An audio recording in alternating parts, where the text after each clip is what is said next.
So hi! Welcome and welcome back to my YouTube channel, and for today's tutorial, ituturo ko sa inyo kung paano nga ba umorder sa TikTok gamit ang ating GCash. But first, can you subscribe to my channel and don't forget to hit the subscribe button and the bell to notify you for my new updates. And if you want to learn more, just keep on watching and let's start.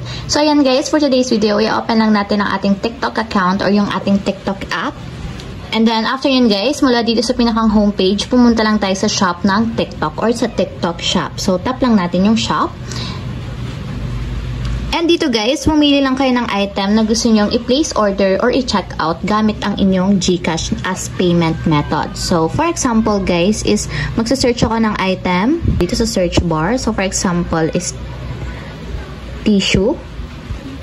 So, pili lang kayo ng item guys. Search nyo lang kung ano yung gusto nyong item na i-check out. So, for example, is ito yung i-check out ko. Gawin nyo lang guys, is i-tap nyo yung buy now na nandito sa may lower part. And pili kayo ng variation or color and then yung quantity. So, pili lang kayo. Then, yung quantity is kung ilan, kung 1, 2, 3 or more. So, gawin ko lang siyang 1. Then, kapag okay na guys, meron na kayong variation and then quantity, tap natin yung buy now. So, dito guys, sa order summary, double check nyo lang and then scroll up natin papunta sa payment method. So, scroll up ko lang.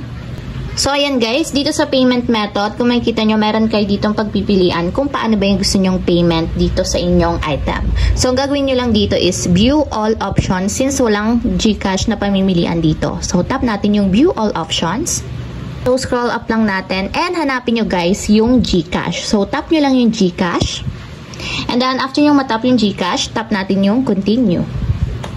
And kung makikita nyo, naka-enable na yung GCash natin dito as payment method. So, ito na yung pinakang nasa unan since nga naka-active and enable na siya.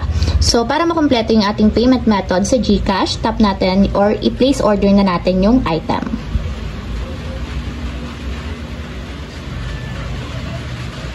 So, magre-redirect tayo sa ating GCash.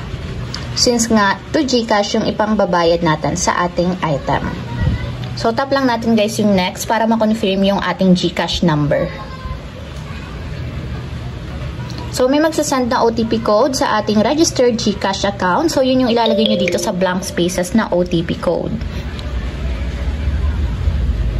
So, after nyo malagay yung 6-digit code, tap nyo na yung next. And lagay nyo naman guys yung 4-digit PIN ng inyong GCash account. And then, after nyo malagay yung 4-digit PIN, tap nyo naman yung next. And guys, after nyan, i-confirm lang natin dito yung babayaran natin na 92 pesos. So, dapat meron tayong funds sa ating GCash na 92 pesos to make sure na yun yung magagamit natin sa pagbayad dito sa TikTok. So, tap lang natin yung pay 92 pesos. And ayan guys, yun na yung confirmation receipt natin. And save nyo na lang to guys para meron kayong resibo sa pag-order ninyo through GCash. So, ayan guys, kino-confirm na yung payment natin sa TikTok.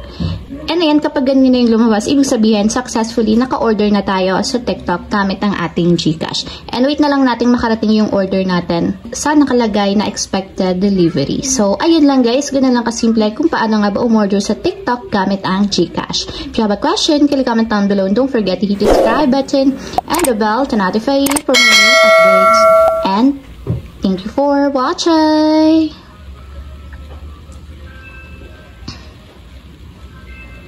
Living life, every day, late at night, not okay.